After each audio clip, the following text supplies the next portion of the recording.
नमस्कार विद्यार्थी मित्रांनो, प्रश्न बघा. टाइम अँड वर्क या टॉपिकवरचा हा प्रश्न आहे. सोडवायचा कसा या व्हिडिओच्या माध्यमातून आपण समजून घेऊया. प्रश्न काय आहे? एक काम 30 मुले 40 दिवसात पूर्ण करतात. जर 6 मुले 4 पुरुषांनी एवढे काम करत असतील, तर तेच काम 80 पुरुष किती दिवसात पूर्ण करतील? असा प्रश्न आपल्याला विचारलेला आहे. आता सोडवायचा कसा तर समजून घ्या. सुरुवातीलाच काय माहिती दिली? 30 मुले 40 दिवसात एक काम पूर्ण करतात. तर त्याला आपण लिहितो कसं? 30 गुणिले 40 अशा पद्धतीने लिहितो.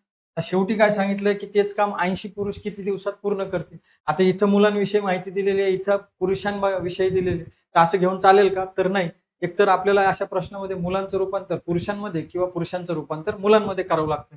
मग इथं सुरुवातीला मुलांविषयी माहिती दिलेली म्हणून पुरुषांचं रूपांतर मुलांमध्ये करणं जास्त सोयीस्कर ठरणार आहे. मग ते कसं करणार? तर इथं माहिती काय दिली? 6 मुले हे 4 पुरुषांनी एवढं काम करतात. याचा अर्थ यांच्या संख्येचं गुणोत्तर काय आहे? तर 6 मुलं आहे तेव्हा किती पुरुष असतात? तर 4 पुरुष असतात. ओके. मग यांचं गुणोत्तर काय मिळतं संख्येचं? 2 ने भाग द्या. बे त्रिक 6 गुणोत्तरात बे दुने 4. मग जेव्हा 2 पुरुष असतात तेव्हा तेवढंच काम करण्यासाठी किती मुलं लागतात? तर 3 मुलं लागतात. पण इथे आपल्याला 2 आणि 3 नाही दिलं. इथं काय दिलं की 80 पुरुष दिलेले आहे. मग एक काय 2च्या 3 दीड पट काय असतात? मुलं लागत असतात पुरुषांच्या. मग इथं 80 पुरुष दिलेले तर मुलं किती लागतील तेच काम करण्यासाठी 80 पुरुषांच्या बदल्यात आपण किती मुलं घेणार? तर 80च्या दीडपट. आता दीडपट कसं काढत असतात?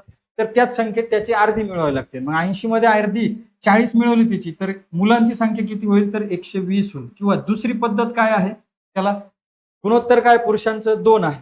त्याच्या ऐवजी किती संख्या घेतली तर 80. 80 किती पट आहे 2च्या? तर 40 पट आहे. 40 दुने 80. मग 3च्या 40 पट आपल्याला मुलांची संख्या घ्यायची. 40 त्रिक 120. मग इथं मुलांची संख्या किती येणार आहे? 120. मग आता आपल्याला इथं मुलं इथं पण आहे आणि हेच मुलांची संख्या समोर घ्यायची. आता तेच काम आहे म्हणून छेदामध्ये काहीच लिहायची गरज नाही.